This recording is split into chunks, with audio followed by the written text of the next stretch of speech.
Hello and welcome to Tawana Talks. Of course, I'm Tawana, and today's talk is going to be about leadership. So during the pandemic, and this was during the time of true quarantine. You couldn't go see people outside of the people who lived in, your roof and walls of your home. You can only talk to people or Zoom or whatever form of digital contact that you had. But during that time, I had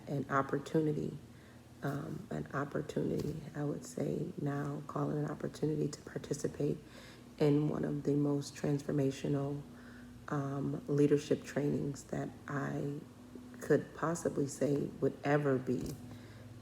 I would have the opportunity to participate in my entire life. And that training was not by choice, it was not by my design, and it wasn't even something that I received tools for. I didn't even know I was going to the training. But in self reflection, I realized it was a training. And that would have been the leadership training that I participated in with my daughter.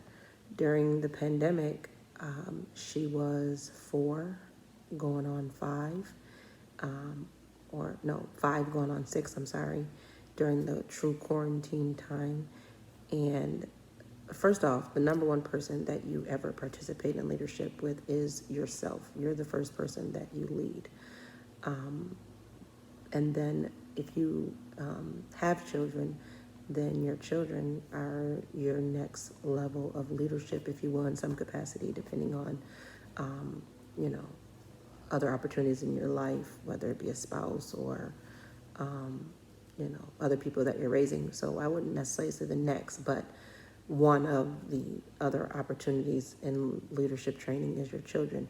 And so going back to what I said, this was the most transformational leadership opportunity that I have been able to participate in. One, it was one that I couldn't prepare for. It was one that I didn't receive tools for. I didn't have it on my calendar. I couldn't show up, prepare how I showed up to put on a facade of what I wanted others, how I wanted others to see me, and then pull from it what I needed to pull or what I felt was necessary, because this was in the moment of life training, and I wasn't the trainer at that. I was being trained in my leadership, and I was being trained by the person I was leading, that being my daughter. She was the trainer. She was the expert, if you will, on what it took to lead her. And through this, I learned how to listen. I learned how to not just listen with my ears, but listen with my eyes. And I talked about that type of listening in a previous talk. You have to treat them before you can teach them. And so I learned how to listen with my ears. I learned how to listen with my eyes. And oftentimes she would say things to me that I felt like it hurt, because I'm supposed to be the one in charge. And I had to sit back and really hear, not just listen, but hear what she was saying to me. And so I'll tell you a story. She's very independent, very precocious, a top-notch leader in her age, and she's going to go on to do great things because of that characteristic that she has. And so there would be, just regular mom stuff, regular parenting things, like a particular time she wanted some cereal, and I asked her. She was getting ready for the morning, and as she was getting ready, I decided to prepare her breakfast. And so I asked her, what did she want for breakfast? And she said cereal. And so I poured the cereal and I poured the milk, And that could and should be the end of the story. This should not lead into a story of leadership, because typically moms help their children. They do stuff for them like that, and that shouldn't be a problem. But I wouldn't be having this talk if that was the case. She came out into the kitchen, and it was like as if she came in there and there was no food. She said, "Why did you pour that milk?" And I said, "I was trying to help you out." And I could not have prepared for what she said after that. She said, "I didn't need your help." Whoa. I'm like, I'm mommy. Like, you do need my help. Excuse me. And she's telling me clearly, I didn't need your help. I didn't need you to do that for me. And I had a hard time with that. And I didn't realize what I realize now in that moment. I was a little, perturbed. I was really upset. Like, first of all, how dare you talk to me like that? Second of all, you don't know what you need. I know what you need. You're 5. I just had no words for it. I was undone, and that continued in some capacity with things I would do, and she would tell me she doesn't need my help, and my response in those moments would be, "Honey, I know you don't need my help, but family members help one another. I'm not doing it because you need it. I'm doing it to be helpful. I'm doing it because I want to. I'm doing it because I love you." And she would respond, "I don't need you to do it for me. I can do it myself." And I was just like, I took that as I was very selfish in the way that I received that. Instead of listening to her and what she was trying to tell me she needed, I heard what she was telling me she didn't need.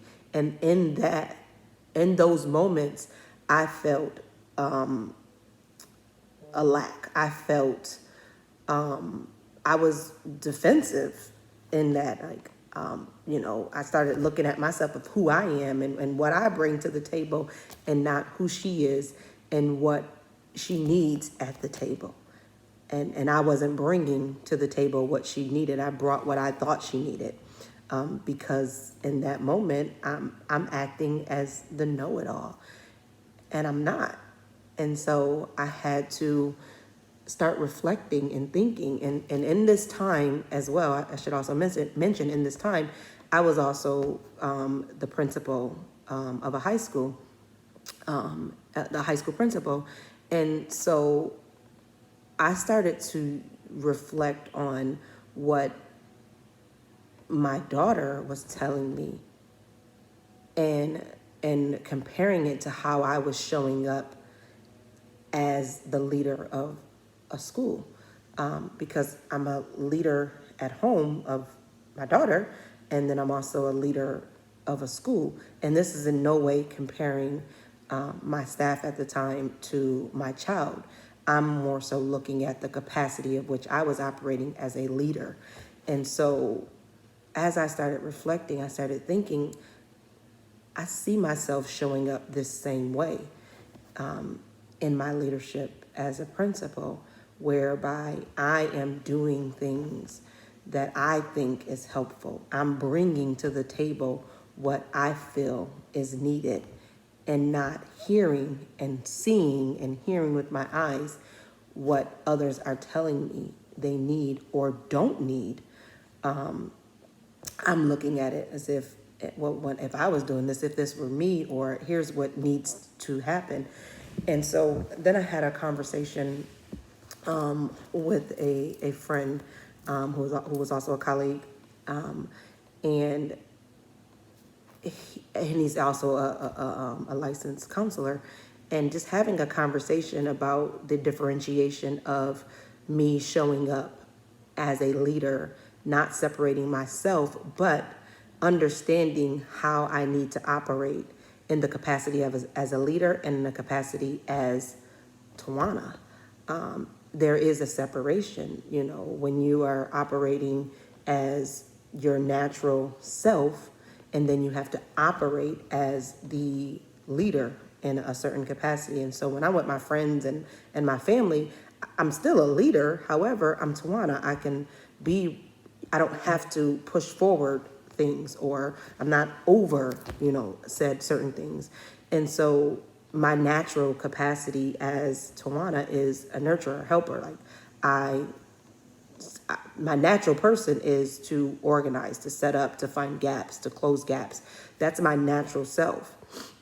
As a leader, you have to recognize that, what you operate in naturally, your natural gravitation may not be the space that you need to be in as a leader. You have to go rise above that. And so you have to be able to transition that natural capacity into how can you build others to operate in their natural capacity, which means that you have to delegate, which means that you have to shy away from what you naturally gravitate towards so that you can open up spaces for others to grow. And so I'm not sure if I said that, how I really felt that.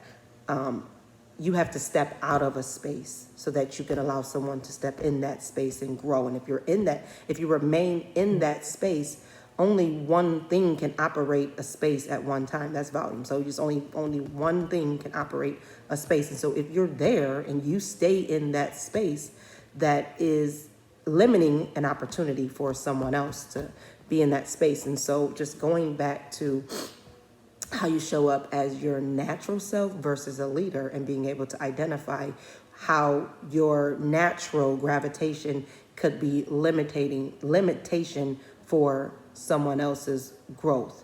And so in this conversation I was having, it was like, how do you show up as Tawana or the principal?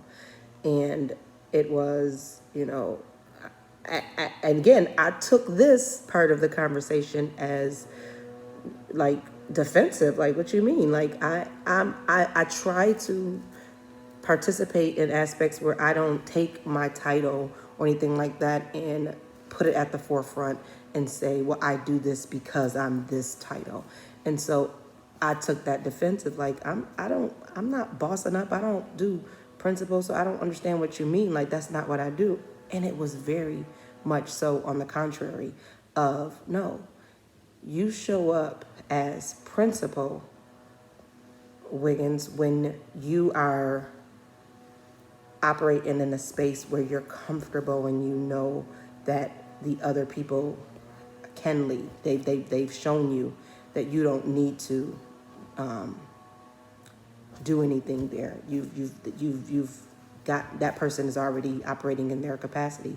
And so you show up as Principal Wiggins where you're like, all right, this is good. You're good. Check in with me.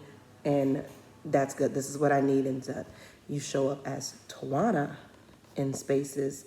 You naturally gravitate to your Tawana self in the spaces where people have not yet shown their ability, or you're not trustworthy, or you don't have the type of relationship where you know that they're able to do it yet.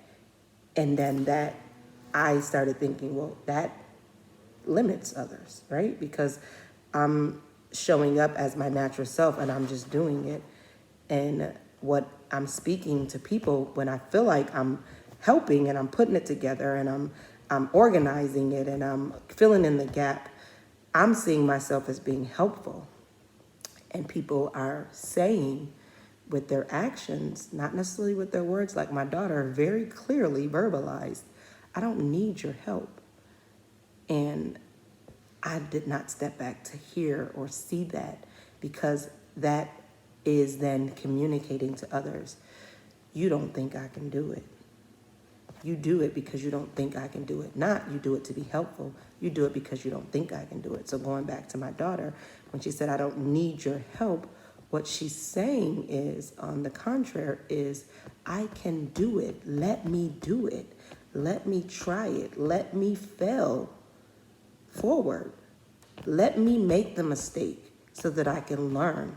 I don't need your help to make a mistake. I don't need your help to by doing it for me is not helping me. Let me do it. That was mind blowing once I realized that that is what was being said and how I show up in spaces.